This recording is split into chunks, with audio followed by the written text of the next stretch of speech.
সেই জন্য তিনি একটা সংগঠন করেছেন। এই যে আল্লাহ তাআলার দেওয়া 18,000 মুক্তকাতের মধ্যে আমরা মানুষ শ্রেষ্ঠ, এই শ্রেষ্ঠ জীবের কাজ হলো অন্যান্য জীবদেরও রক্ষা করা।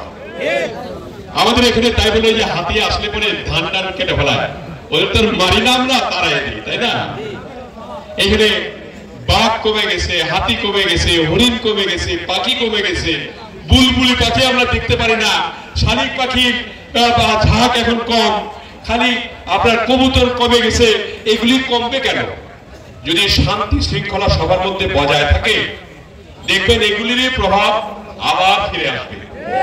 সবুজ বাংলাদেশ হবে, মানুষের মধ্যে শান্তি থাকবে, মানুষের মধ্যে হিংসা বিদ্বেষ চলে যাবে। এরকম একটি বাংলাদেশ তারেক রহমান করতে চান এবং আমরাও করতে চাই। বক্সিগঞ্জের মানুষকে দেখে যাতে অন্যান্য জায়গার মানুষ মনে করে এরাই তো মানুষ, এরাই তো ভালো মানুষ, এরকম যে একটা পরিবেশ সৃষ্টি হয়। কাজেই আপনাদের আমি আর বেশি বক্তব্য দিতে চাই না। আপনাদের যে নির্দেশনাগুলি দিলাম, এই নির্দেশনাগুলি আপনারা মেনে চলবেন।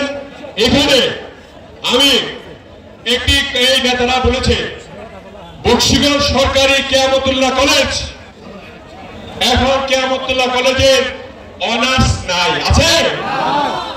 অনার্স কি চান আপনারা চালু করে দেন? কারা কারা চান হাত তুলে? সবাই চায়।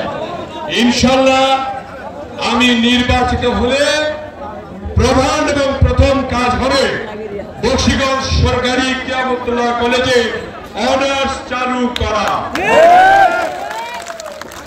আমাদের মহিলা কলেজ যেটা প্রথম আমি করেছিলাম, এটা এই মহিলা কলেজ আমাদের একটা সালাম তালাকে নিয়ে এসে সালাম তালাকে তখন নিচে ছিলেন। এই মহিলা কলেজকে এখন পর্যন্ত সরকারিকরণ করা হয় নাই। এই মহিলা কলেজকে সরকারিকরণ করা হবে ইনশাআল্লাহ। এবং আমাদের বিসিক শিল্পনগরী এখানে বক্সিগঞ্জে নাই। ওই যে একটু আগে বললাম, আমি রাস্তায় বলেছি, মহিলাদের বলেছি হলুদ কাপড় পরে তারা ছিল। এই মহিলাদের জন্য কর্মসংস্থান সৃষ্টি এবং আমাদের শ্রমিকদের প্রকৌশলী যে শ্রম সমিতি রয়েছে তাদের জন্য এই স্থায়ীভাবে বিসিক নগরীতে একটি বিসিক নগরী গড়ে তোলা যাতে কাজ করতে পারে এবং সবাই যেন সেখানে ছোট ছোট শিল্প করে এখানে সবাই ব্যবসা করতে পারে, সেই ব্যবস্থা করা হবে। আমাদের